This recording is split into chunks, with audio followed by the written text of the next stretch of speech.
டேய் அநியாயமா இல்லையாடா? ஒரு மனசாட்சி வேணாமா? நீங்க மாத்துறீங்க ஓகே. அதுக்குன்னு இப்படியாடா இவ்வளோ கேவலமாடா பண்ணுவீங்க? ஆனா மக்களே இதுக்கப்புறம் நம்ம பிக் பாஸ் 9 தமிழ பார்க்க வேணாம்னு நினைக்கிறேன். ஓட்டும் போட வேணாம். ஏன்னா இவ்வளோ மோசமான ஒரு விஷயத்த பண்ணுவாங்கன்னு நான் கொஞ்சம் கூட எதிர்பார்க்கல ப்ரோ. கொஞ்சம் கூட எதிர்பார்க்கல. ஸோ என்ன நடந்துச்சு ப்ரோ அப்படின்னு நீங்கள் கேட்கலாம். அது மொத்தமாக பார்த்துருவோமா? ஸோ ஹாய் ஹலோ வணக்கம் மக்களே, நான் தான் BB recommend Bigg Boss 9 Tamil. Bigg Boss 9 தமிழில் யார் எவிக்ஷன் ப்ரோ, யார் எவிக்ட் ஆக போறாங்க ப்ரோ சொல்லுங்க ப்ரோ, ஒன்னா ரெண்டான்னு சொல்லி நிறைய பேர் கேட்டுட்டு இருப்பீங்க. அதுக்கான வீடியோ தான் இது. ஸோ வீடியோக்குள்ள போகிற முன்னாடி மறக்காம வீடியோக்கு ஒரு லைக் பண்ணிக்கோங்க, சப்ஸ்கிரைப் பண்ணலாம், சப்ஸ்கிரைப் பண்ணிக்கோங்க. வீடியோ நிறைய பேர் பார்க்குறீங்க, சப்ஸ்கிரைபும் லைக்கும் தட்ட மாட்டீங்க. லைக்கை தட்டிங்கன்னா எனக்கு ரொம்ப யூஸ்ஃபுல்லாக இருக்கும். ஸோ வீடியோ ஒரு 10 பேருக்கு சஜஸ்ட் ஆகும். ஸோ மறக்காம அதை தட்டிடுங்க. ஸோ வீடியோக்குள்ள போகலாமா? வீடியோக்குள்ள போகலாம். ப்ரோ யார் ப்ரோ எவிக்ட்? காலையிலே ஓட்டிங் ஆர்டர் சொல்லியிருந்தியா ப்ரோ? டேஞ்சர் ஜோன் சொல்லியிருந்த ஒரு 4 பேர் அவங்கள இருந்தால் எவிக்ட் ஆக போகிறாங்களா, இல்லை சேஃப் ஜோனில் இருக்கவங்கள எவிக்ட் பண்ண போகிறாங்களா ப்ரோ அப்படின்னு கேட்டிங்கன்னா, திருப்பியும் ஒரு அன்ஃபேரான ஒரு எவிக்ஷன் தான் நடக்க போகுது. என்ன ப்ரோ சொல்கிற அப்படின்னு கேட்டிங்கன்னா, ஆமாங்க, நாம் எல்லாருமே என்ன நினச்சிருந்தோம், வியானாவை பொய்யானா கேமியானாவை தூக்கி வெளியே போடலாம், ஷோ நல்லா இருக்கும், இல்லை நம்ம ரம்யா அக்கா Bigg Boss Tamil season 9 title winner அவங்கள தூக்கி வெளியே போடலாம் அப்படின்னு நினச்சிட்டு இருந்தோம். பட் அவங்க வேற மாதிரி யோசிச்சிருக்காங்க. பார்த்துக்கோங்க. என்ன ப்ரோ சொல்கிற அப்படின்னு கேட்டிங்கன்னா, ஆமாங்க, வேற மாதிரி யோசிச்சு வேற மாதிரி ஒரு முடிவு பண்ணியிருக்காங்க. ரொம்ப மோசமான முடிவுன்னு நான் சொல்லுவேங்க. ஷோவை இழுத்து மூடிட்டு போயிடலான்னு நினைக்கிறேன். அந்த மாதிரி ஒரு முடிவு பண்ணியிருக்காங்க. என்னன்னு சொல்லு ப்ரோ அப்படின்னு நீங்கள் கேட்குறது எனக்கு புரியுது. நான் ஃபஸ்ட்டு பிளேஸில் திவ்யா அவர்கள் ஓட்டிங் முடிவில் இருந்திருக்காங்க சொல்லியிருப்பேன். ஸோ ஃபஸ்ட்டு பிளேஸில் தான் திவ்யா இருக்காங்க. செகண்ட் பிளேஸில் பார்வதி அவர்கள் இருக்காங்க. ஓகேங்களா? ஸோ லாஸ்ட் 4 பிளேஸ் இருக்காங்க இல்லையா, அதில் இருந்து தான் ஒரு எவிக்ஷன் நடக்க போகுது. பட் இவங்களை நான் கொஞ்சம் கூட எதிர்பார்க்கல ப்ரோ, கொஞ்சம் கூட எதிர்பார்க்கல இவங்க வெளியே போவாங்கன்னு சொல்லி. ஸோ யார் யார் லாஸ்ட்டில் இருக்காங்கன்றதை பார்த்துருவோமா? லாஸ்ட் பிளேஸில் ஓட்டுக்களே இல்லாமல் அப்படியே மேலே மிதந்துட்டு இருக்காங்க, கடலில் மிதந்துட்டு இருக்க மாதிரி, உயிருக்கு போராடிட்டு இருக்காங்க அப்படின்ற மாதிரி சொல்ல தோணுது. ஓட்டுக்களே இல்லைங்க, ஓட்டுக்களே சுத்தமாக இல்லை. யாருன்னு பார்த்தீங்கன்னா ரம்யா அவர்கள். ஓகேங்களா? ஸோ ரம்யாவுக்கு மேலே யார் இருக்கான்னு பார்த்தீங்கன்னா வியானாவும் டேஞ்சர் ஜோனில் தான் இருக்காங்கன்னு சொல்லியிருப்போம். வியானா போகிறதுக்கும் அதிக வாய்ப்பு இருக்குன்னு சொல்லியிருப்போம். ஓகேங்களா? ஸோ வியானாவுமே இருக்காங்க. அதுக்கு மேலே சாண்ட்ராவுக்கு மேலே ஒருத்தவங்க இருக்காங்க. அவங்கள தான் இப்போ எவிக்ட் பண்ணுறதுக்கு பிளான் பண்ணியிருக்காங்க. யாருன்னு பார்த்தீங்கன்னா நம்ம கனி அவர்கள். என்ன ப்ரோ சொல்கிற, கனி எவிக்டா ப்ரோ? நாம் கேட்கும் போதெல்லாம் அவங்கள எவிக்ட் பண்ண மாட்டாங்க ப்ரோ. நீங்கள் இவங்க நல்லா கேம் ஆடும்போது இவங்களை எவிக்ட் பண்ணுறாங்களே ப்ரோ அப்படின்ற மாதிரி உங்களுக்கு தோணும். எனக்கும் அதுதாங்க தோணுது. அதுக்கு முன்னாடி 2 கண்டஸ்டண்ட்டை சேவ் பண்ணுறாங்க. எதுக்கு சேவ் பண்ணுறாங்கன்றது எனக்கு தெரியும். பட் நீங்கள் சொல்லுங்கள். ஓகேங்களா? ஒரு கண்டஸ்டன்ட் எதுக்கு சேவ் பண்ணுறாங்கன்னு எனக்கு தெரியும், இன்னொரு கண்டஸ்டன்ட் எதுக்கு சேவ் பண்ணுறாங்கன்னு எனக்கு தெரியலங்க. பட் ஆனால் நிறைய விஷயங்கள் இருக்குது, அதை பற்றி தான் உங்களுக்கு சொல்ல போகிறேன். ஓகேங்களா? ஸோ வீடியோக்கு மறக்காம ஒரு லைக் பண்ணிக்கோங்க கைஸ். முக்கியமான வீடியோ இது. ஸோ மறக்காமல் லைக் பண்ணிக்கோங்க. ஒரு லைக்கும் மேட்டர்ஸ். ஓகேங்களா? ஸோ ரம்யா அவர்களை எதுக்கு சேவ் பண்ணுறாங்க ப்ரோ அப்படின்னு கேட்டிங்கன்னா, ரம்யாவுக்கு முன்னாடி நம்ம வியானா போயிடலாம். வியானா அவர்களை எதுக்கு சேவ் பண்ணுறாங்கன்னு கேட்டிங்கன்னா, வியானாவும் எஃப்ஜேவும் ஒரு லவ் கண்டென்ட் கொடுத்துட்ருக்காங்க பிக் பாஸ் வீட்டில். அந்த கண்டென்ட் வந்துட்டு பயங்கரமாக வெளியே போயிட்டுருக்கு. ஒரு கண்டஸ்டண்ட்டை வீட்டுக்குள்ளே ரீஎன்ட்ரியாக எடுத்துகிட்டு வரதுக்கு கூட அவங்க பேசிகிட்டு இருக்காங்க. அதுதான் வந்துட்டு ஆதிரே. எஃப்ஜேக்கும் ஆதிரேக்கும் என்ன நடந்துச்சுன்னு எல்லாருக்குமே தெரிஞ்சிருக்கும். ஸோ ஆதிரே உள்ளே எடுத்துகிட்டு வந்தோம்னா ஒரு பயங்கரமான ஒரு ஃபைட்டை நாம் கொண்டு வரலாம். ஒரு அந்த ட்ரையாங்கிள் லவ் அந்த மாதிரி கொண்டு வரலாம், ஒரு ஃபைட்டை கொண்டு வரலாம்ன்ற மாதிரி டீம் யோசிக்கிறாங்க. Okay fine. இன்னொரு மேட்டர், ஃபேமிலி வீக்கில் வியானா அவர்கள் என்ன சொன்னாங்க, வீட்டுக்குள்ளே எங்கள் அம்மாக்கெல்லாம் இது தெரிஞ்சதுன்னா கொண்டுடுவாங்கடா, என்ன வெட்டி போட்டுருவாங்கடா அப்படின்ற மாதிரிலாம் நம்ம வியானா அவர்கள் வீட்டுக்குள்ளே பேசிகிட்டு இருக்காங்க எஃப்ஜே அவர்கள் கூட இருக்கும்போது.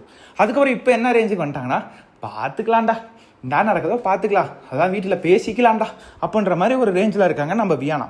ஓகேங்களா? ஸோ இப்போ என்ன மேட்ருன்னா, ஃபேமிலி வீக்கில் நம்ம வியானாவோட அம்மா வந்து நிறைய விஷயங்கள் 4th சீசனில் சிவானியோட அம்மா வந்தாங்க இல்லையா, வந்து நிறைய விஷயங்கள் திட்டினாங்க, நிறைய மேட்டர் நடந்துச்சு இல்லையா. ஸோ அந்த மாதிரி ஒரு விஷயத்த பண்ணால் கண்டென்ட் டிஆர்பி ஏறும், அதுக்காக வியானாவை வச்சுக்கலான்னு ஒரு முடிவு பண்ணிடுறேன். Okay fine. பார்த்தா ஓட்டுகளும் உங்களுக்கு இருக்கு, ரம்யாவுக்கு மேலே இருக்காங்க வியானா. ஓகேங்களா? ஸோ வந்துட்டு எவிக்ட் பண்ணோன்னா நியாயப்படி பார்த்தா இவங்களை எவிக்ட் பண்ண முடியாது வியானா. ஓகேங்களா? ஏன்னா அவங்க ரம்யாவுக்கு மேலே இருக்காங்க. ஸோ ரம்யாவை எதுக்கு ப்ரோ சேவ் பண்ணுறாங்க? 1 வாரம் 2 வாரம் இல்லை ப்ரோ, 4-5 வாரம் ப்ரோ. எப்படி 4-5 வாரம் ப்ரோ? எப்படி ஒரு கண்டஸ்டன்ட் 4-5 வாரமாக தப்பிக்க முடியும் ப்ரோ? அதுவும் லாஸ்ட் பிளேஸ்லேருந்து எப்படி தப்பிக்க முடியும்னு கேட்டிங்கன்னா எனக்கு தெரிலங்க, சுத்தமாக தெரில. சேனல் வந்துட்டு ஒரு கண்டஸ்டண்ட்டை சீரியலில் நடிக்க வைக்கணும்னா நீங்கள் வெளியே 10 சீரியல் கொடுத்து நடிக்க வைங்கப்பா. எதுக்கு ஒரு பிக் பாஸ்னு ஒரு ஷோக்கு எடுத்துகிட்டு வந்து அவங்கள வந்துட்டு மற்ற போட்டியாளரோட வாய்ப்பை இது பண்ணிவிட்டு உள்ளே உட்கார வச்சுட்டு நாங்கள் இவங்களை எங்கள் ப்ராடக்டாக ஆக்க போகிறோம்னு சொல்லிட்டு இது பண்ணிகிட்ருக்கீங்க. நான் ஓப்பனாக கேட்குறேன், எதுக்கு இப்படி பண்ணிகிட்ருக்கீங்கன்னு தான் கேட்க தோணுது. ஸோ கனி அவர்களை ஒரு பலியாடாக இது பண்ணுறது நீங்கள் நியாயமா? ரம்யா வியானாவை காப்பாற்றுறதுக்கு கனி அவர்களை பலியாடாக்குறது நியாயமா? சொல்லுங்கள், நியாயமானு சொல்லுங்கள் கைஸ். நீங்கள் கமெண்ட் செக்ஷனில் மறக்காமல் சொல்லுங்கள். எனக்கு வந்துட்டு இந்த முடிவை கேட்டு எனக்கு ரொம்ப அன்எக்ஸ்பெக்டட் ப்ரோ. நீங்கள் என்ன தான் சொன்னாலும் கனி அவர்கள் குரூப்பிசம் கேம் ஆடுறாங்க அப்படின்னு கேட்டிங்கன்னா, இவங்க நிறையா பேர் வீட்டுக்குள்ளே இருக்கவங்கள விட கனி பெட்டருங்க. Kani is a better player compared to Viyana and Ramya. ஓகேங்களா? சாண்ட்ராவை தூக்கியிருந்தா கூட சாண்ட்ராவை தூக்கியிருந்தாலுமே அன்ஃபேர் அன்எக்ஸ்பெக்டட் தான் ஓகேங்களா. பட் சாண்ட்ரா வந்துட்டு சாண்ட்ராவுக்கும் மேலே இருக்க கனியை நீங்கள் தூக்குறீங்கன்னா உங்களுக்கு தெரியுதுங்க நீங்கள் என்ன யோசிக்கிறீங்க என்ன பண்ணுறீங்கன்னு சொல்லி ஓகேங்களா. விஜய் டிவி ப்ராடக்ட் ஆகக்கூடிய ஒரு ஆட்களை தூக்க மாட்டீங்க, ஆக்க போகிற ஆட்களையும் தூக்க மாட்டீங்க, இருக்கிற ஆட்களையும் தூக்க மாட்டீங்க, அவ்வளோதானே. ஸோ வந்துட்டு உங்களுக்கு அவங்கள வச்சு மட்டும் ஷோ நடத்திக்கோங்கன்னு சொல்கிறேன் ஓகேங்களா. ஸோ அவங்கள வச்சு மட்டும் ஷோ நடத்திக்கோங்க, மற்றவங்க எல்லாரையும் வீட்டுக்கு அனுப்பிச்சிட்டு உங்கள் ப்ராடக்ட்டுக்கே டைட்டில் தூக்கி கொடுத்துடலான்னு சொல்கிறேன். என்ன சொல்கிறீங்க? அப்படி தான் தோணுதுங்க. கன்ஃபார்ம் கடைசியில் வந்துட்டு இவங்க வந்துட்டு சபரி அவர்கள் தான் டைட்டில் தூக்கி கொடுப்பாங்கன்னு நினைக்கிறேன். சபரி அவர்கள் இல்லை வேறு யாராவது கண்டஸ்டண்ட்டுக்கு தூக்கி கொடுப்பாங்கன்னு நினைக்கிறேன். எல்லாம் இவங்களோட முடிவு தாங்க. நம்ம ஓட்டு போகிறதெல்லாம் வேஸ்ட் ஓகேங்களா. அஃபீஷியலு அன்அஃபீஷியலு ப்ரோ எத்தனை ஓட்டு போடணும், இவங்களுக்கு எத்தனை ஓட்டு போடணும் அப்படின்னு கேட்கலாம் சுத்தமாக வேஸ்ட்டு. எல்லாமே இவங்களோட ஓன் டிசிஷன் தான், இவங்க எடுக்கிறது தான் முடிவு ஓகேங்களா. ஸோ எனக்கு வியானாவுக்கு நீங்கள் வந்துட்டு சேவ் பண்ணுறீங்க, தட்ஸ் ஃபைன், கம்ப்ளீட்லி ஃபைன். நீங்கள் வந்து உங்கள் டிஆர்பி உங்களோட கண்டென்ட் எல்லாத்துக்கும் நீங்கள் வியானாவை சேவ் பண்ணுறீங்க ஓகேங்களா. எனக்கு ரம்யா அவர்களை why you guys are saving for 5 weeks, தொடர்ந்து 5 வீக்ஸாக யூ கைஸ் ஆர் சேவிங். அவங்க என்ன பண்ணிட்டாங்க இந்த ஷோவில், என்ன கண்டென்ட், கனியை விட என்ன கண்டென்ட் கொடுத்துட்டாங்க நம்ம ரம்யா? திஸ் கொஸ்டினுக்கு நீங்கள் எல்லாருமே பார்க்குற அனைவரும் ஒரு கமெண்ட் பண்ணிங்கன்னா எனக்கு ரொம்ப, நான் பார்த்து தெரிஞ்சுக்கிறேன் கைஸ். நான் தான் ஷோவை ஒழுங்காக பார்க்கலையா என்னன்னு எனக்கு தெரியல. அதுவும் இந்த வாரம் பெஸ்ட்டு பர்ஃபார்மர் ஓகேங்களா.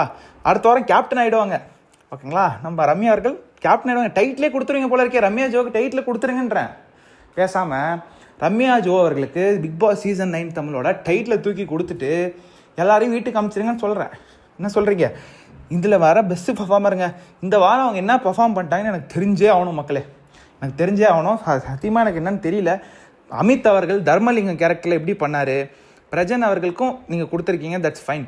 தர்மலிங்கம் கேரக்டரில் அவர் எப்படி பண்ணார், விஜே பார்வதி வார்டனா எப்படி பண்ணாங்க, கனி அவர்கள் எடுத்துக்கோங்க, கனி அவர்கள் டீச்சராக எப்படி எடுத்து பண்ணாங்க சொல்லுங்கள், நீங்கள் சொல்லுங்கள் மக்களே. கனி அவர்கள், நம்ம அமித் அவர்கள் எல்லாரும் எப்படி பண்ணாங்கன்றீங்க, மறக்காமல் கமெண்ட் பண்ணுங்கள். இதில் நம்ம ரம்யா அவர்களுக்கு வந்து பெஸ்ட் பர்ஃபார்மர் கொடுத்துருக்காங்க, அதனால் ஏற்றுக்க முடியல. ஓகே, அதில் ஒரு குரூப்பிசம் இருக்குது, ஃபைன். நம்ம கனி அவர்கள், சபரி அவர்கள் எல்லாருமே, விக்கல் விக்ரம் எல்லாருமே பார்த்து நம்ம பொண்ணுப்பா டேஞ்சர் ஜோனில் இருக்குப்பா, நம்ம விஜய் சார் வார்னிங் கொடுத்துருக்காருப்பா போன வாரம், நீங்கள் டேஞ்சர் ஜோனில் இருக்கீங்க, ஒரு வார்னிங் மாரி கொடுக்குறேன், பார்த்து விளையாடிக்கோங்கன்னு சொல்லியிருக்கீங்கப்பா, நம்ம இது கண்டிப்பாக கொடுத்தா அடுத்த வாரம் கேப்டன் ஆகும்ப்பான்னு சொல்லி கொடுத்துருக்கீங்க, ஃபைன் ஓகேங்களா. நியாயமாக கொடுக்கணுமில்ல இல்லையாப்பா சொல்லுங்கள், நியாயமாக கொடுக்கணுமா இல்லையா? நியாயமாக யோசிச்சு கொடுக்குமா? சரி கொடுத்துட்டீங்க, இப்போ அடுத்த வாரம் கேப்டன் ஆக போகிறாங்க. கேப்டன் ஆனால் அடுத்த வாரம் நாமினேஷனில் வர முடியாது, தப்பிச்சிருவாங்க. டைட்டிலையும் கொடுத்துருங்க. Bigg pass season 9 title winner நம்ம ரம்யா ஜோ அவர்களுங்க ஓகேங்களா. மாற்ற முடியாதுன்னு நினைக்கிறேன். ஸோ கனி அவர்கள் எவிக்ஷன் கார்டு வந்துட்டு இப்போதைக்கு முடிவு பண்ணி வச்சுருக்காங்க. இதை மாற்றணும்னா ஒரு ஆள்னால தான் முடியும், அது வந்து விஜேஎஸ் அவர்கள் ஓகேங்களா. அவர் வந்து மாற்றுறாரா இல்லை இதே கனி அவர்களே எலிமினேட் பண்ணலான்னு சொல்கிறாரான்றது அவர் கையில் தான் இருக்குது. ஸோ இப்போதைக்கு அவங்க முடிவு பண்ணி வச்சுருக்கிறது கனி அவர்கள் தான். ஒரே ஒரு எவிக்ஷன் தான், 2 எவிக்ஷன்லாம் கிடையாதுப்பா. அடுத்த வாரம் தான் 2 எவிக்ஷன்ற மாதிரி யோசிக்கிறாங்கன்னு நினைக்கிறேன். இந்த வாரம் ஒரே ஒரு எவிக்ஷன் தான், தட் இஸ் கனி அவர்களை தான் ஆஸ் ஆஃப் நவ் முடிவு பண்ணி வச்சுருக்கிறது. எனக்கு வந்துட்டு இதை கேட்டோடனே பயங்கரமான அன்எக்ஸ்பெக்டடுங்க, நான் நினச்சி கூட பார்க்கல. எனக்கு என்ன நினச்சேன்னா வியானா ரம்யாவில் ஒருத்தவங்களை தூக்கிடுவாங்க, இன்னொருத்தவங்களை கண்டனுக்காக வச்சுப்பாங்கன்றது தான் நான் யோசித்தேன். அப்படியும் 2 பேர் அவங்களுக்கு வேணும்னு நினச்சாங்கன்னா சாண்ட்ராவை எடுப்பாங்க. சாண்ட்ராவை எடுத்தாலுமே அன்எக்ஸ்பெக்டட் தான் ஓகேங்களா, நான் ஆல்ரெடி சொன்ன மாதிரி. ஸோ இவங்க கனி எடுத்தது டோட்டலி அன்ஃபேருங்க, கண்டிப்பாக அன்ஃபேர்.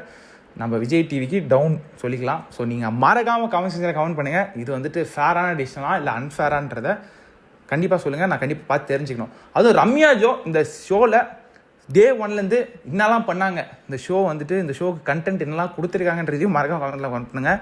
கனியை விட நம்ம ரம்யா ஜோ பெட்டரான கண்டஸ்டண்ட்டாக இல்லை கனி அவர்கள் தான் வந்துட்டு நிறையா கேமே ஆடல ப்ரோ, கனி மிச்சர் ப்ரோ அப்படின்ற மாதிரி நீங்கள் நினைக்கிறீங்களான்றதை மறக்காம அடுத்த வீடியோ சந்திக்கலாம். நன்றி, வணக்கம்.